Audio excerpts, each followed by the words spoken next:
All right, folks, happy Tuesday, April 7th. Took the day off yesterday. It was the wife's birthday, so had a pretty full day. Had a lot of fun yesterday. Spent a lot of time with her. Made her some sweet potato rolls, sushi rolls. So that was fun. I got to learn how to do that.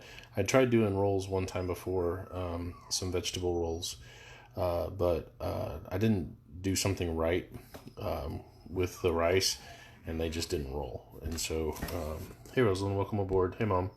So it was cool to be able to get that right yesterday when I cooked those. And today was another really good day. I did a little bit of work. I got in contact with all of my students that I'm responsible for, which is about 25 students. Every teacher is contacting only a certain group of students in what's called our CCR class, and just kind of checking in with them and saying, hey, what do you need? What can I help you with, or whatever. So I finished that. That took about an hour, and then I did some lessons with my kids. Today we were studying. I was trying to fix the dryer, and I had to test the heating fuse and the dryer coil to see which one of them was broken. So we got to use a multimeter, and taught them about resistance.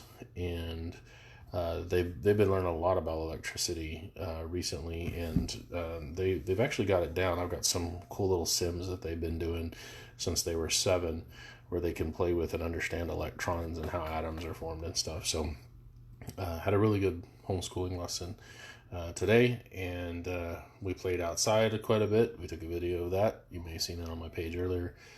And spent a good portion of the day outside. And then Cade and I played some Settlers of Catan. So it was a pretty fun day today. Just spent it away from electronics, really.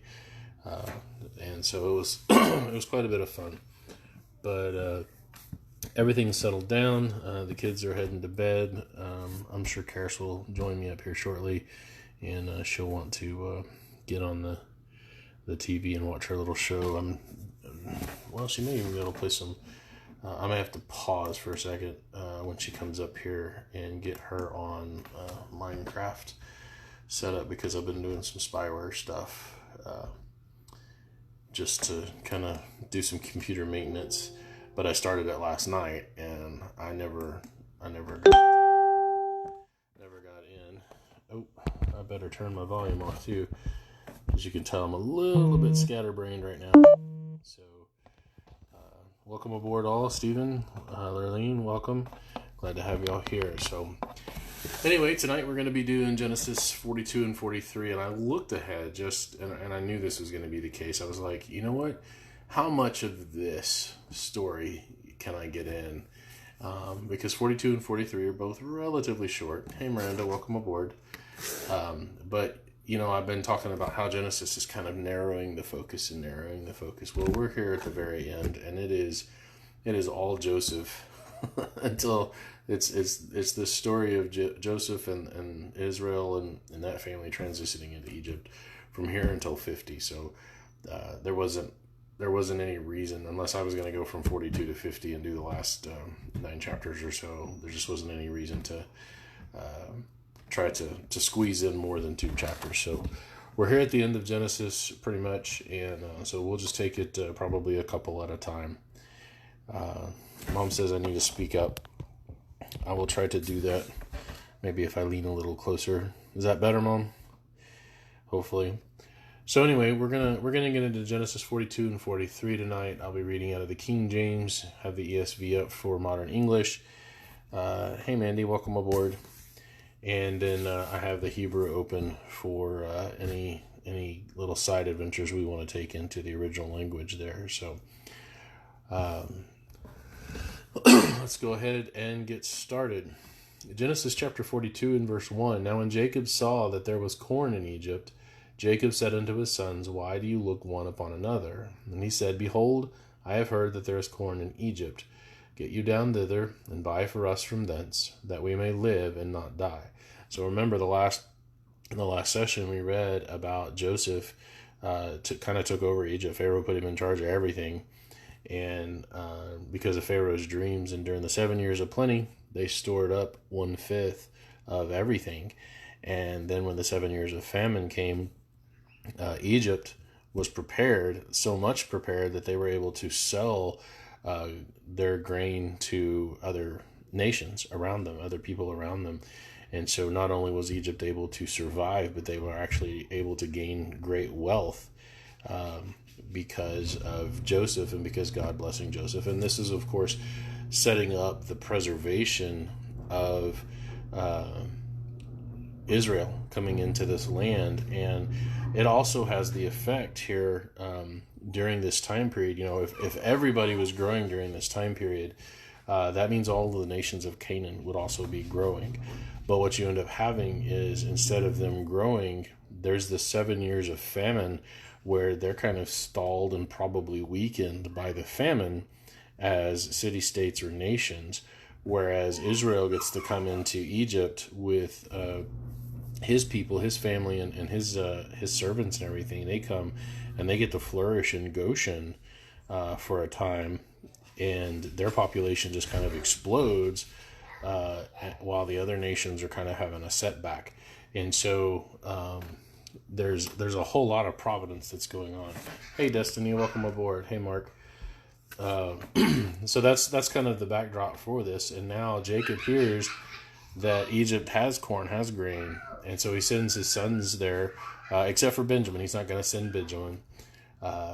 And so he's like, y'all go to Egypt and buy some grain. And he sends all 10 of his sons, save Joseph, who he thinks is dead, and Benjamin. So Joseph's 10 brethren went down to buy corn in Egypt. But Benjamin, Joseph's brother, Jacob, sent not with his brethren, for he said, lest peradventure mischief befall him. And the sons of Israel came to buy corn among those that came, for the famine was in the land of Canaan. I'm up here, Karis. You can come up if you want to. So verse 6, and Joseph was the governor over the land, and he it was that sold to all the people of the land. And Joseph's brethren came and bowed down themselves before him with their faces to the earth. So Joseph's the guy that everybody has to go to. Nobody gets to buy grain unless they talk to him. And so they come and they bow down themselves. Well, where have we seen that before? Well, this is Joseph's dream kind of coming true here. Is the brothers, their sheaves, remember, we're all going to bow down to Joseph. And the first dream that he has is of the 11 sheaves. And so we're going to see interaction with the brothers. And then later on, we're going to see the interaction with the whole family. And remember, Rachel's dead, but Leah's still alive. So they bow down their faces before him with their faces to the earth. And Joseph saw his brethren, and he knew them, but made himself strange unto them, and spake roughly unto them. So he's pretending to not know who they are, and he kind of acts differently, and he's kind of rough and coarse with them. And he's like, where did you come from? And they said, from the land of Canaan to buy food. And Joseph knew his brethren, but they didn't know him. And Joseph remembered the dreams which he dreamed of them, and said unto them, you are spies to see the nakedness of the land you are come. In other words, you're coming here to see our defenses, our weaknesses. And they said, no, my lord, but to buy food are your servants come. We are all one man's sons. We are true men. Thy servants are no spies. And he said unto them, no, but to see the nakedness of the land you are coming. So he's really being rough. He knows they're not, but they don't know that. And so he's accusing them of something kind of out of the blue, I guess just to test them or whatever he has in mind to do here, to just because I don't think this is meanness on Joseph's part, because I don't think this is his personality. He's not trying to get back at them. There's no vengeance here. I think he's doing it partly to just kind of hide who he is and find out where his brothers stand. What are their personalities now? Remember when they last saw each other, they hated Joseph. But you got to understand, so much time has passed. Hey, Judy, welcome aboard. So much time has passed since all those events. Joseph's not a kid anymore. He's married. He's got 2 sons. We're going to see a little bit later, Joseph's probably in his 40s by now, whereas before he was only 17. And so, Joseph is like, I want to see where my brothers are. I want to see what their personalities are. Have they grown up a little bit? Do they still hate me? And so these are the reasons he doesn't immediately say, hey, I'm your brother Joseph that you sold into slavery. He's just kind of testing them like you would test the waters before getting in, so to speak. And so he says, Joseph, in verse 14, Joseph said unto them, that is it that I spake unto you, saying, you are spies. Hereby you shall be proved. I missed a verse. Verse 13 said, thy servants are 12 brethren, the sons of one man in the land of Canaan. And behold, the youngest is this day with our father, and one is not, meaning one of our brothers is dead. Hey, Tracy, Arthur, Trent, welcome aboard. We're in Genesis 42, and I just finished with verse 13. And that's an important verse because that's kind of the information. Of course, Joseph knows all this. Joseph isn't getting information that he didn't have before, but they don't know that. And so this is an important part of this whole narrative here is them revealing this information as if Joseph didn't know it. So they let him know, hey, our dad's still alive. We have one other young brother who's not here with us, and one of our brothers is dead. But it's interesting because that phrase, one is not, and we're going to see Israel use that phrase too. It means that their brother is dead. So they either think he's dead or they're kind of keeping up with the whole story. And it's just an interesting thing because with lies, one of the interesting things about lies is that if you tell a lie long enough and you say it to enough people, it becomes incorporated into your reality. And Hitler was very good at doing this. Tell a big lie, tell it often, and eventually people will believe it. And there's a lot of things that people have lied about, and it's something that has become incorporated into a person's life. Hey, Aaron, welcome aboard. It becomes incorporated into their life, and it can become incorporated into a culture. So I wonder by now, the way that they're saying this, so many decades have passed. I wonder if this has been incorporated into like the family culture, this lie that Joseph was killed. And so they're just kind of continuing that narrative, and perhaps at this point, at the back of their mind, they know that's not what happened, but maybe they're thinking, he got sold into slavery, he probably is dead by now anyway. So it's an interesting understanding here of what lying can do. And I've said in the past that was a big problem I had growing up, and on into my college years and stuff. That's just something I struggled with, and I'm very familiar with the damage that lying can do. So just to see that phrase there. So then verse 14, and Joseph said unto him, that is it that I spoke unto you, saying, you are spies. Hereby ye shall be proved. By the life of Pharaoh ye shall not go forth hence, except your youngest brother come hither. Send one of you, and let him fetch your brother, and ye shall be kept in prison, that your words may be proved, whether there be any truth in you. Or else by the life of Pharaoh, surely you are spies. So what he's going to do, evolution's a big one, climate change, there's a whole bunch of them, Stephen, you're exactly right. So what Joseph is telling them is look, here's what I'm going to do. I'm going to let one of you go back, and you're going to bring your youngest brother here to prove that you're not lying to me. Hey, Chad, welcome aboard. You're going to prove that you're not lying to me by bringing your youngest brother, and I'm going to keep the other 9 of your brothers locked up. And if you don't, then I know you're spies. That by Pharaoh's authority, you guys are spies, and I'll deal with you accordingly. Okay, and so he put them all together into ward or into prison for 3 days. And Joseph said unto them on the 3rd day, this do and live, for I fear God. Now that's an interesting phrase. For him to say, do this, and I'll live, or I'll let you live, because I fear God. Here, so I'm going to turn this around for you. And if you want to get on Minecraft, you can, but you need to get on your Minecraft, okay? I'm not going to pull it up on the big computer, okay? So that's what you want to do. If not, you can watch one of your shows. Okay. What? Can you? I said put that. Oh yeah, you're good to go. So get it started. All right. So what he's saying is, if you do this, then on my honor, I will let you live. So he's kind of making this statement before God. He says, I fear God. He's kind of throwing out a hint, really. You know, he's talking about God, and he's like, I fear God, and so I'm not going to lie to you about this. And if your brother goes home and brings back your youngest brother, then you guys are going to be okay. And I thought that was a little fun little hint that he throws out, and I don't guess his brothers really catch it. So verse 19, he says, if you be true men, let one of your brethren be bound in the house of your prison. Go ye, carry corn from the famine of your houses, but bring your youngest brother unto me, so shall your word be verified, and you shall not die. So he changes it up. He says, you know what? I'm going to keep one of you. And then the rest of you, you can actually, because there is a famine. If you're telling them the truth, your families need this food. So go ahead, take this back. And I'm going to keep one of you. And if you bring your little brother back, then I'll free the one that I'm keeping. And because you'll have verified what you're saying.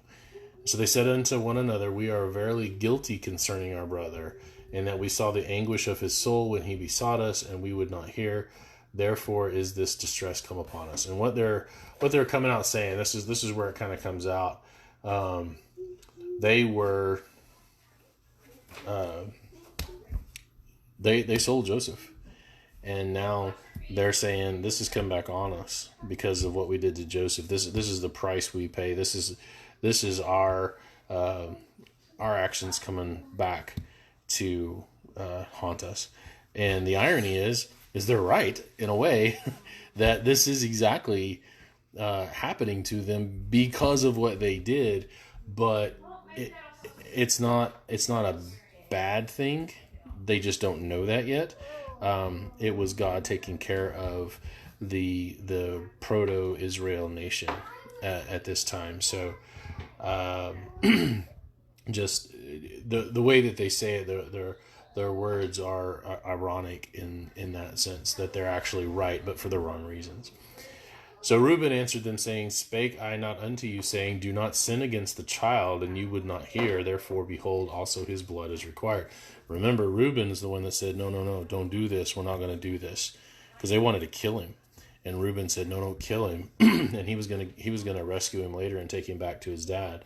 And so they're having this conversation in front of Joseph, and they don't realize, because they're speaking Hebrew, and they don't know that Joseph understood them, for he spoke to them by an interpreter. So Joseph is pretending to be Egyptian and only speaking through this interpreter to them. And so they're having this conversation, and he's sitting there listening. He hears the whole thing. And so he turns himself about from them. He turns away, and he's weeping, and returned to them again and communed with them, and took from them Simeon and bound him before their eyes. So Joseph hears, and he's starting to see and hear the unraveling of this whole plot from his brothers, that they are acknowledging, we did this thing and it was a bad thing.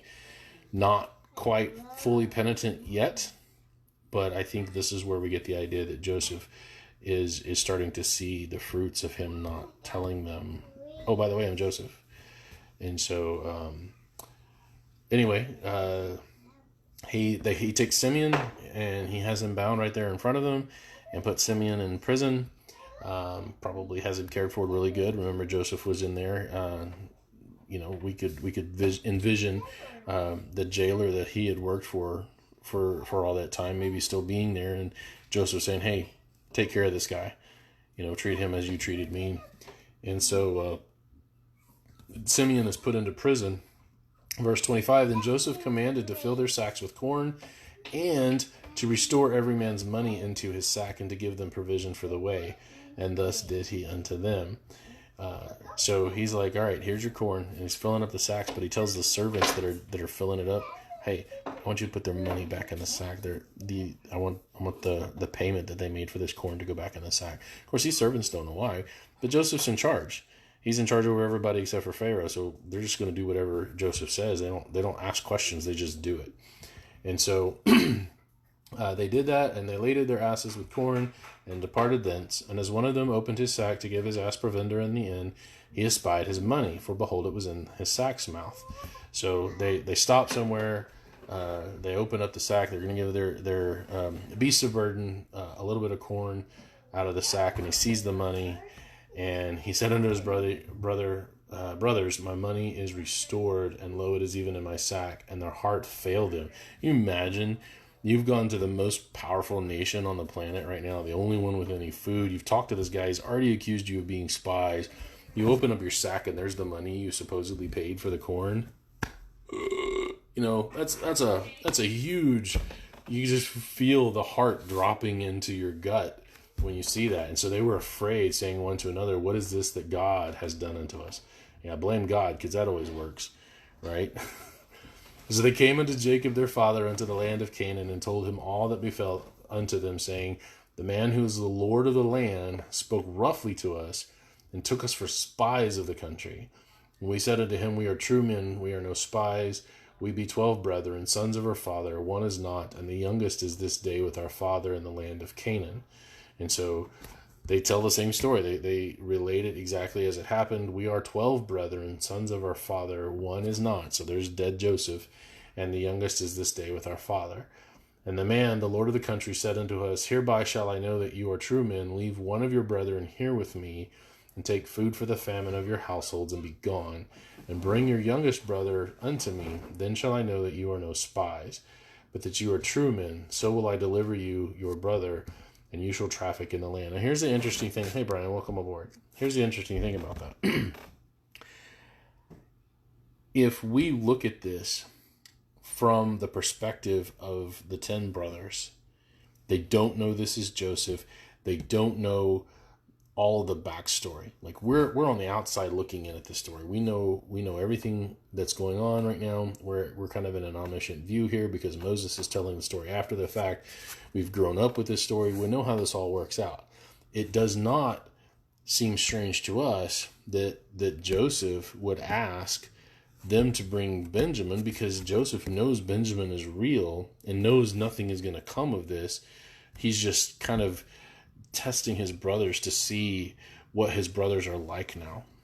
And so we don't really question this. But can you imagine being Jacob and hearing this, and the brothers hearing this? What an odd request. First, we're accused for no reason of being spies. Probably the weak argument, there's so many of you. And then to come up with this odd request, hey, you go back and you get your little brother and you bring him, then I'll know that you guys are not spies. Well, how would that prove anything? They just go get some random young man, train him along the way to pretend to be the little brother, and you've got the whole thing spoiled. So how is this proof? Hang on a second. What are you? Oh, you getting into Netflix? Hold on, folks. I'll be right back.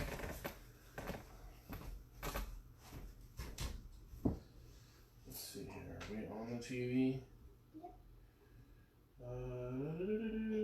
Where's the black remote? There it is. So let me try this. There it is. All right. Oh, there's Netflix. We'll just do that. All right. And then You know there's... you're Cheetah, right? Yeah, Cheetah. My name is Cheetah. Yeah. Okay, there it is. Boom. All right. All good. You just use these buttons here to move around, and that one to select it, okay? Okay, don't have it turned up too much. Sorry about that. Hey, Lester, welcome aboard.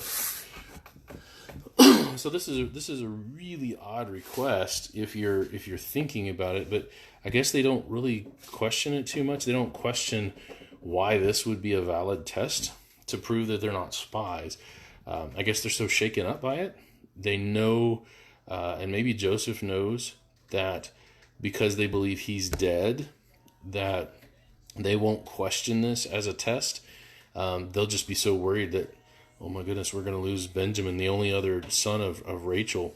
that they're going to be focused on that and not, well, this is a really weird request. So I just find it empty or strange that they would accept this as a reasonable request. But anyway, verse 35, and it came to pass as they emptied their sacks that behold, every man's let's see here. Sorry, verse 34. And bring your youngest brother unto me, then shall I know that you are no spies, but that you are true men. So will I deliver you your brother, and you shall traffic in the land. So in other words, if you bring me your little brother, I'll give you your other brother back, and you guys are welcome to come and do trade here in the land all you want. And so it came to pass as they emptied their sacks that behold, every man's bundle of money was in his sack. And when both they and their father saw the bundles of money, they were afraid. Well, here's the interesting thing. Why did only one of them check? You know, they're in the inn. They open up the one sack. I would have immediately been like, check the other sacks, guys. Apparently they're far enough away that they needed to keep going. So they don't open these other sacks until they're already home. And then they open them, and then Jacob's there, and now they're opening all these, and there's like all the money's back. Wow, what a thing. And again, I have to believe that Joseph is not trying to be cruel here. I think number one, that he's in a way being generous. He's giving them, this is his family. He's taking care of his family, but he doesn't tell them that's what he's doing. He just puts the money in the sacks. So there's that part of it, but I think this is about him testing their honesty and their integrity, not him being mean. So Brian is replying to Stephen's comment about evolution. Things change, but they don't jump species. Yeah, Brian, and I wouldn't even give it the credibility of calling it a theory. It's a hypothesis. The rocks to man evolution is a hypothesis. There is literally zero evidence in support of it. We could talk about evolution. In fact, I've got a whole other channel that I do, Science, Freedom, and Education, where that's pretty much all I talk about is how bad evolution is, especially in light of physics. So you're definitely right there. But anyway, so verse 36, and Jacob their father said unto them, me have you bereaved of my children. Joseph is not. In other words, Joseph's dead. Simeon is not. Simeon's not here.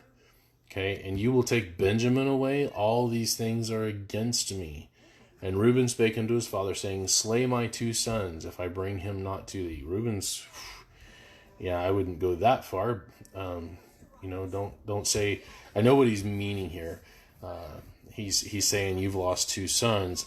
It's going to be my responsibility to bring Simon back or Simeon back. And if not, then I lose two sons. Deliver him into my hand, and I will bring him to thee again. So he's saying, give me Benjamin. I'll take Benjamin in, and I will bring him back safely, and you can have my two sons. Right, exactly, Brian. I concur with that 100%. So he's thinking he's already dead. In the strange land of Egypt, these guys are super powerful. And now he's going to lose a third son to this guy in Egypt who's almost Pharaoh. But Reuben is kind of, I don't know that Reuben really means to put up his sons as collateral in that sense. I think he's just saying that, what is it? What does Inigo Montoya say at the top of the cliffs of insanity? I swear by my father, you will reach the top alive. It's one of those things. I swear on the grave of my mother. It's just one of these really potent, I'm going to do it, and you better believe I'm going to do it. Well, that's how dedicated I am to it. I think that's the way he's saying this. I don't think he really wants to put his two sons up as collateral, but this is a harder time. So maybe that's, I seriously doubt Jacob is going to kill his own grandsons at this point. So anyway, Jacob says in verse 38, my son shall not go down with you, for his brother is dead, and he is left alone, talking about the sons of Rachel. If mischief befall him by the way in which you go, then shall you bring down my gray hairs with sorrow to the grave. In other words, if you take Benjamin, something happens to him, I'm dead. I will die. So he does not let them go. Remember, Simeon's kind of sitting in prison right now, and Jacob's like, you're not taking Benjamin. And still Jacob he has this focus, this kind of almost all-consuming love for Rachel, who's dead now. And he's already lost one of her sons, and now the other one is considerably being put at risk. And he's not having it. He would rather sacrifice Simeon, who he already thinks, as Brian said, that he already thinks is dead anyway. He's not going to give up another son, especially not the other son of Rachel. And so they don't go back. And it says, in the famine, this is chapter 43, and the famine was sore in the land, and it came to pass, when they had eaten up the corn which they had brought out of Egypt, their father said unto them, go again, buy us a little food. So time has passed. They've eaten up all the food that they got before. And he's like, go get some more food. You have to get it out of Egypt. And Judah spake unto him, saying, the man did solemnly protest unto us, saying, you shall not see my face, except your brother be with you. So Judah is pointing out, look, we can't go back. He's not even going to talk to us. And remember, everybody has to talk to Joseph. He's not even going to talk to us unless we have Benjamin with us. If thou wilt send our brother with us, we will go down and buy thee food. But if thou wilt not send him, we will not go down. For the man said unto us, you shall not see my face, except your brother be with you. So Judah's saying, look, there's no point in us even going if you're not going to send Benjamin. So you can either give us Benjamin and we'll go, or if you're not going to send Benjamin, we're not going, because it will accomplish nothing. So Israel said, wherefore dealt you so ill with me as to tell the man whether you had a brother? No, why would you do that? Why would you say that you had a younger brother? Why would you do something like that? And they said, the man asked us straightly of our state and of our kindred, saying, is your father yet alive? Have you another brother? That's not entirely what the scriptures say was said, but that doesn't necessarily mean that Judah is lying or that these guys are lying. We're getting kind of Moses's story about it. I've heard in the past both sides of this. Number one, that they kind of lied. They changed up the story a little bit to kind of protect themselves. But I kind of see this as more kind of like the gospel accounts. They have this perspective, and this perspective. None of those perspectives actually contradict one another. They just add little details to the story that the other one doesn't have in there. Good example of this is when on the resurrection morning, who goes to the tomb. One account says that there was one woman, Mary. One account says that there were two women, including Mary, and then you have one account says that there's Mary, and then several other women, or something like that. And none of those contradict each other, because none of them say only or any kind of qualifying statement that would eliminate all of those. So I think here we're just getting another piece of the story, as opposed to them actually coming out and lying. So just because the last chapter doesn't have this specifically doesn't necessarily mean that these guys are lying about it. And we told him, according to the tenor of these words, could we certainly know that what he would say, bring your brother down. So in other words, he just asked us some questions and we were being honest. And how could we know that he was going to say, bring your youngest brother here? There's no way we could have known that. So they're like, Dad, why are you getting mad at us? We couldn't have known that's what he was going to ask. They're still not questioning this as a means to verify themselves as not spies, but I guess they just don't think of it, or it's not at least talked about here. And Judah said unto Israel his father, send the lad with me, and we will arise and go, that we may live and not die, both we and thou, and also our little ones. I will be surety for him. If my hand shalt thou require him, if I bring him not unto thee, and set him before thee, then let me bear the blame forever. So Judah is basically saying,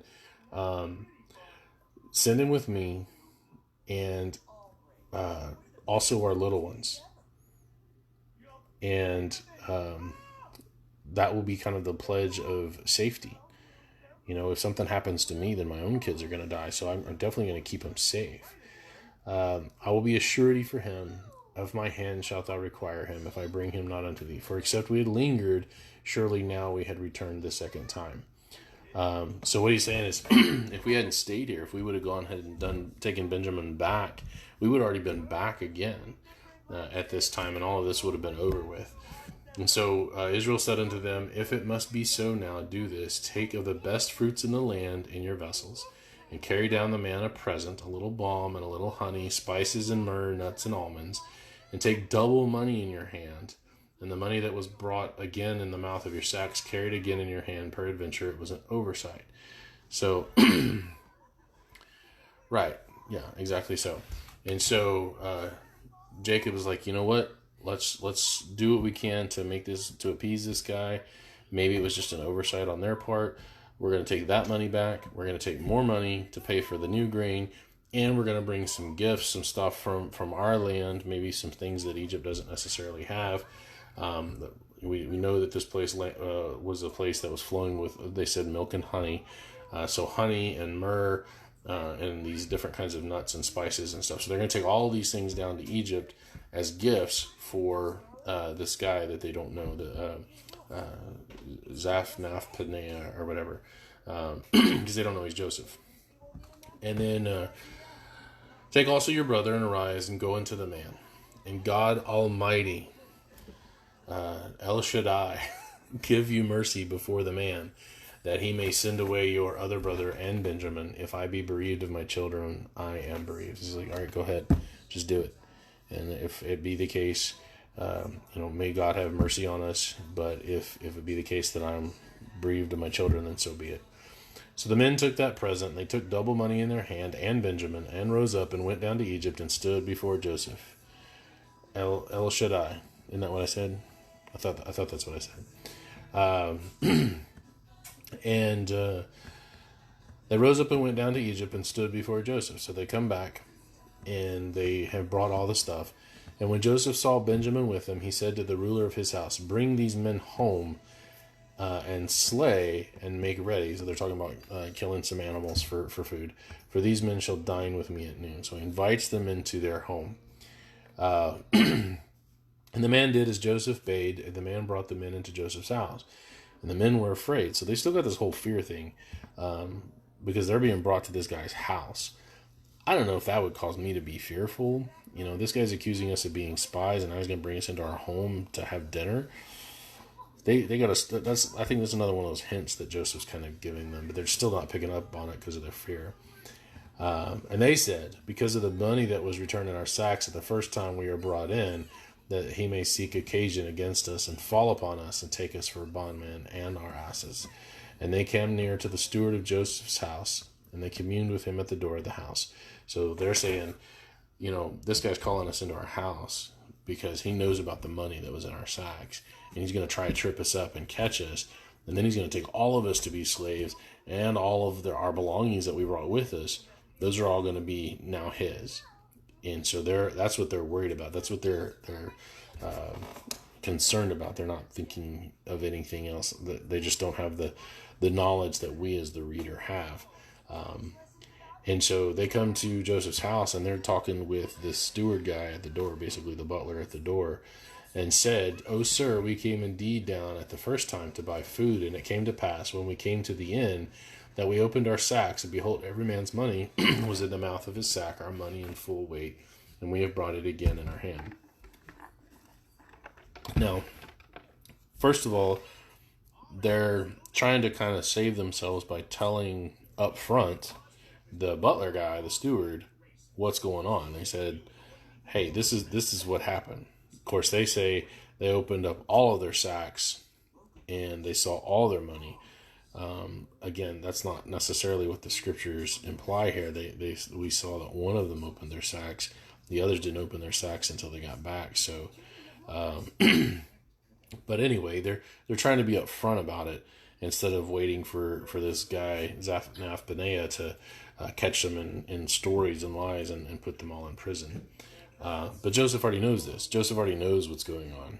And so it's kind of a good thing that they are up front. They're telling Joseph kind of what person they are. So another money we have brought, and we have brought it again in our hand. and other money have we brought down in our hands to buy food. We cannot tell who put money in our sacks. And he said, Peace be to you, fear not, your God and the God of your father hath given you treasure in your sacks. I had your money. And he brought Simeon out to them. Okay, so this is the butler talking. This is not Joseph. This is the steward of Joseph's house, kind of like Joseph was for Potiphar.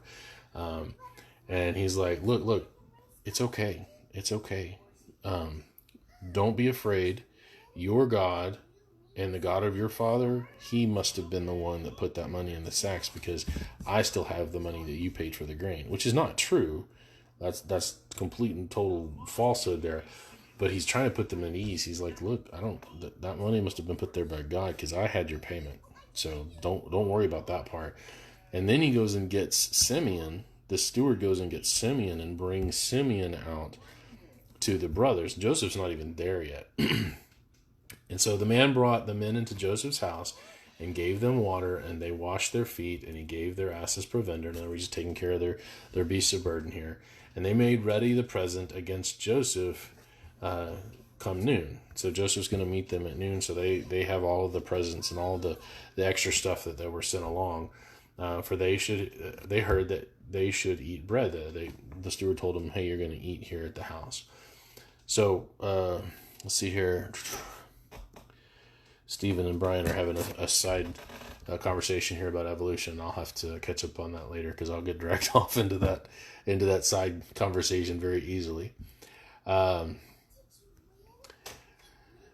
verse 26, and when Joseph came home, they brought him the present which was in their hand into the house, and bowed themselves to him to the earth. And he asked them of their welfare, and said, Is your father well? The old man of whom you spoke, is he yet alive? Remember, time has passed. This isn't just they went home, and this isn't like taking the train where it takes them a few hours to get from Egypt to the Middle East or whatever. This is months and months of travel. Then they stay there long enough to eat up all the no, don't worry about it. Y'all go ahead. It doesn't bother me at all. But anyway, he's all this time has passed. They ate up all the grain, and then they have to travel all the way back. This is probably a year or so that's gone by, where Simeon's been in prison. And so when they come back, Joseph is right to ask, is your father still alive? If this has just been a week's time, like it would be in our day because of all the travel, then that might have been a weird question. But this is him saying, is your old man still alive? And they answered, the servant our father is in good health, he is yet alive. And they bowed down their heads and made obeisance. And he lifted up his eyes and saw his brother Benjamin, his mother's son, and said, Is this your younger brother of whom you spoke unto me? And he said, God be gracious unto thee, my son. So he sees Benjamin, and he asks, is this the youngest one that you told me? And of course they answer in the affirmative. And he's like, God be gracious unto you. So again, Joseph is speaking of God, but the word here is El. And of course, he's still probably speaking through an interpreter. So El is generic for divine being. This is not Jehovah in the specific identifier of the God of Adam, the God of Noah, the God of Abraham. This is just El or Elohim, the generic term for who or what God is. That's why it's kind of a funny thing. People talk about using the name of God in vain, and they get all upset when somebody says, oh my God, or something like that, and they're just using it frivolously. Not that that's necessarily a good thing to do, but his name's not God. My name's not human, and so his name's not God. His name is in the original language, Yahweh, or however you pronounce it, Jehovah in the English, or Jehovah in the Latin. So that's his actual name, and it means the self-existent one, or as we see it in Moses' day, I am that I am, is really what Jehovah means. And so Joseph is not using the name of God, but he is saying, God be gracious unto you. And so this comes across as a little bit generic, but Joseph has already said that I fear God. The servant here is probably influenced a lot by Joseph at this point. and he knows of Jehovah God and says, "Your God and the God of your father." So there's these hints that the brothers just aren't picking up on at this point in time. So verse 30, Joseph made haste, so he had to leave. Asher, right? Yeah, I'm not Human Lawrence. I'm Ernie Lawrence. That's exactly right. So it's not using his name, and honestly, that's not even what that phrase means. To use God's name in vain. If you read through the scriptures, I'll have to look one of those up. But to use God's name in vain is to say something is of God or is authorized by God, like a command, or speaking something as if it was said in the Bible as true. Jehovah said to do this thing, and this was something really that the priest could do or whatever, but to say that a thing was from God when it wasn't. So if you prophesied and you said this is a prophecy from Jehovah, well, if it wasn't, that's an empty thing. It's a thing. We read in Matthew 15 that in vain do they worship me, teaching for doctrine the commandments of men.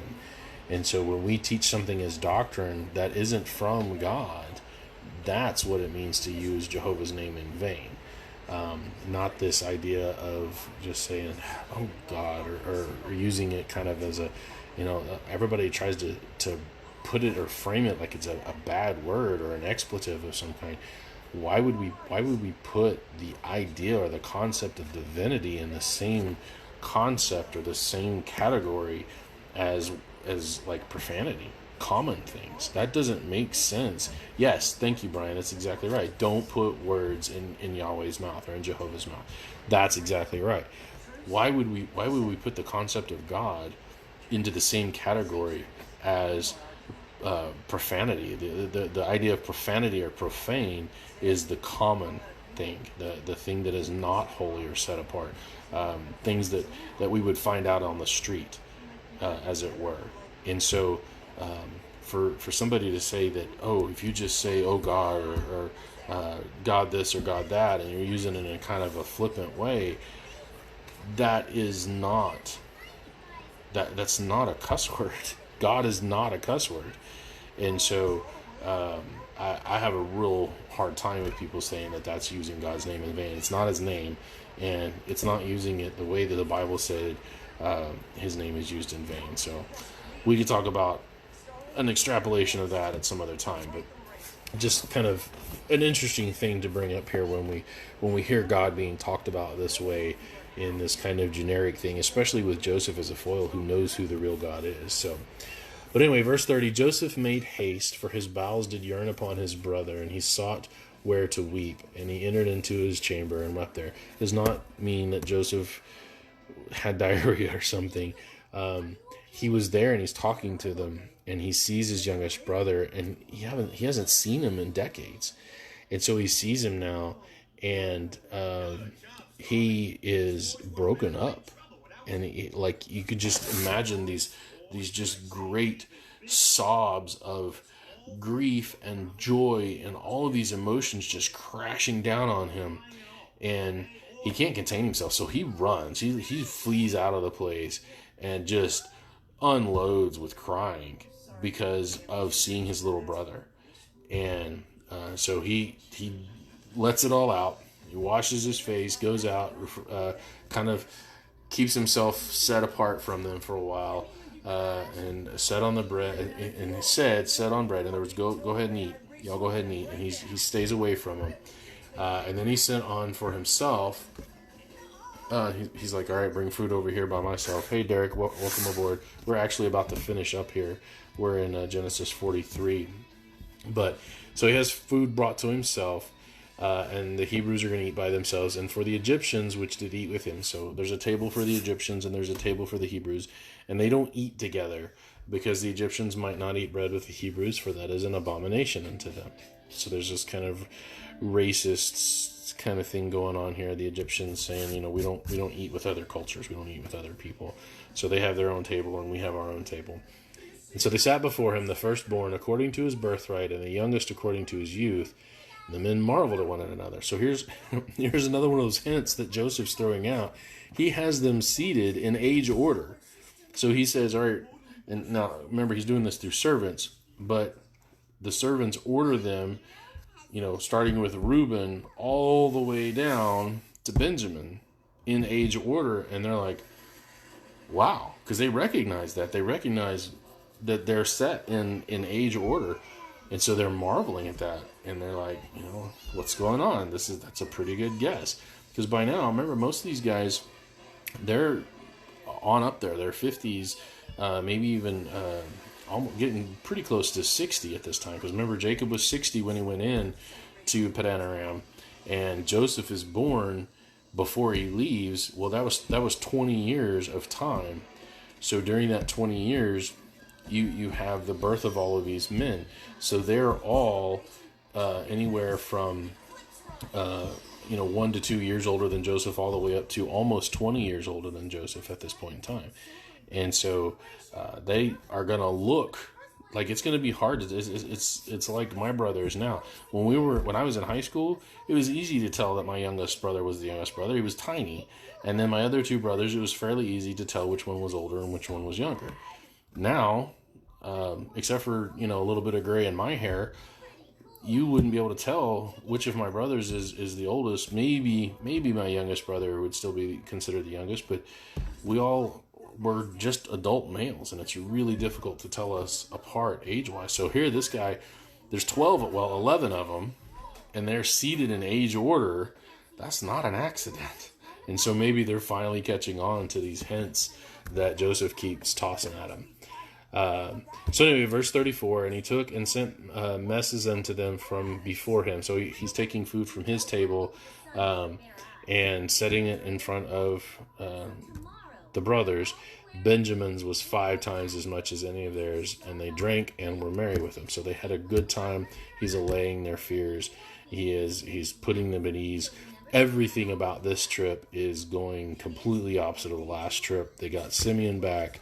Benjamin seems to be somebody that Joseph's taking. And so Joseph, Zaphnath-Paneah, is coming across as, all right, he's a man of his word. You brought your little brother.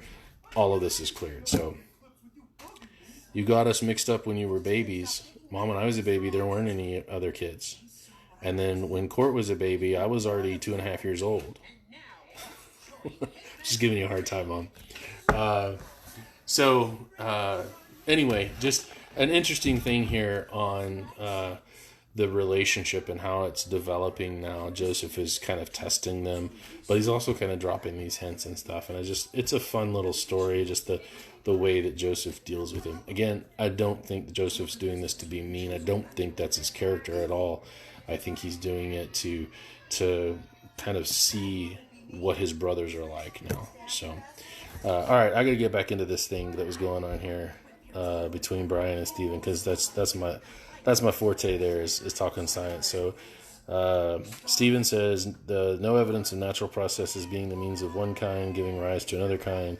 It's a theory. It's a hypothesis that needs to be rejected on the basis of actual science. There's no scientific data that supports organic evolution. Change and mutation within kinds can be demonstrated, but nothing beyond that has been achieved. It's assumption from there forward. Yeah, and I think Brian believes that too. The observable data actually supports the predictions of the creation model. Life gives rise to life. Kind gives rise to kind. Yeah, so basically straight up. And I think Brian is saying much the same thing, if I understand Brian well enough. We've had a couple of conversations in the past. So anyway, good talk there. Yeah, so if you guys are interested in the science side of things and evolution side, I do have a YouTube channel called Science Freedom in Florida. I am getting back into those videos. Posted up one last week. I'm probably going to only do one of those a week. But because I have a little bit more time, I am going to be really try to be regular with those and get one a week, maybe 2 a week if I'm feeling really kind of engaged in that. But I really want to try to do these almost every night. It's not going to be every night. Obviously, tomorrow's Wednesday. They got another good discussion over on the time and place, so I'm going to be over there with those guys. So we'll come back here on Thursday and anyway, we're wrapping it up, and we're at 43. There's only 50 chapters in Genesis. I'm probably going to run a little bit of a poll. I probably will tag the people who've been coming on about continuing on through all 5 books of what they call the Torah, the books of Moses. Yeah, she's up here. Or do we want to pick another book and study? I kind of would like to finish the books of Moses just because there's so much foundation that's laid here. But if there's just something that other people really, really want to study and hear about, I'll still do the verse by verse. That's my favorite way to study the Bible, is to just read through it and study it as it's presented. But if there's another book that a lot of people will just really want to get into, I may take a break from these more historical based books and do something else. I would like to stay in the Old Testament. So I won't entertain anything from the New Testament, but probably most likely going to continue on and just go straight through and finish with Deuteronomy. I don't plan on doing the books of history in that thorough of a fashion.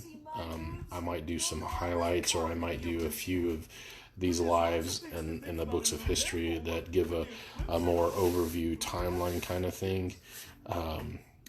Maybe hit some points that I think are important to hit. But I've done history, the books of history, so many times and heard them taught in classes because they're easy. This is what happened, and nobody argues about that. Especially when you get into like 1st and 2nd Kings, 1st and 2nd Chronicles. It's a doubling up of the history just told from 2 different perspectives. And so I feel like I personally would be rehashing old stuff for me. And a lot of what I'm doing these for is for me. It's for you guys too that are here and participating. But I really think that I would benefit as much from doing an overview of those 12 books of history, and then maybe get into the books of wisdom, which is Job, Psalms, Proverbs, Ecclesiastes, Song of Solomon. Maybe not Job so much, because I've done that. In fact, we're doing that in our Wednesday night class. That's kind of stalled right now because of this silly disease. But the Psalms would be a great study. Proverbs would be a good study. The Ecclesiastes and Song of Solomon, don't hear hardly lessons about those in Bible classes. And so, I'd look forward to doing those. And then would love to do these lives about the major and minor prophets. So you would like Andrew Dice Clay to narrate? Oh, no, that would be awful. So anyway, thank y'all for tuning in. I'll get the poll up. I'm pretty sure there's a lot of people that are gonna want to do the full read through of the books of law. So we'll probably continue on with that, but we'll see. But thank y'all for tuning in tonight, and look forward to doing this again on Thursday night. We'll probably hit another 2 chapters, and probably be 2 chapters until we get through chapter 50. That last night, though, we'll probably finish up with just 3 chapters and do a long one and just kind of sprint to the end. So anyway, I hope y'all have a great day. I hope y'all are enjoying this time and using this time. I don't know how many of you have off like I do. Certainly things are different, but I hope that a lot of you are using this time for personal growth, that you're using this as an opportunity, and that you're not letting fear take hold of you. Fear is the worst thing that you could be feeling right now. Fear is a lack of trust in God. Fear is a time killer. Fear is something that just gets in the way, and there's no point in it. Don't be afraid. Use this time to get those things done that you want to get done. I know my mom and dad are loving it. They're accomplishing so much. They talk to me all the time about all the things they're doing. Of course, they're both retired, but just having to be at the house and stuff so much, all of the projects and stuff they're getting done. I'm the same way. I'm getting so much done now that I kind of just was too tired or too whatever to excuse this or excuse that to get done. And I'm blowing it up, and I'm loving it. So I hope you guys are doing the same thing. Anyway, y'all have a wonderful night. Have a great day tomorrow. And hopefully we'll see you guys on Thursday. So take care.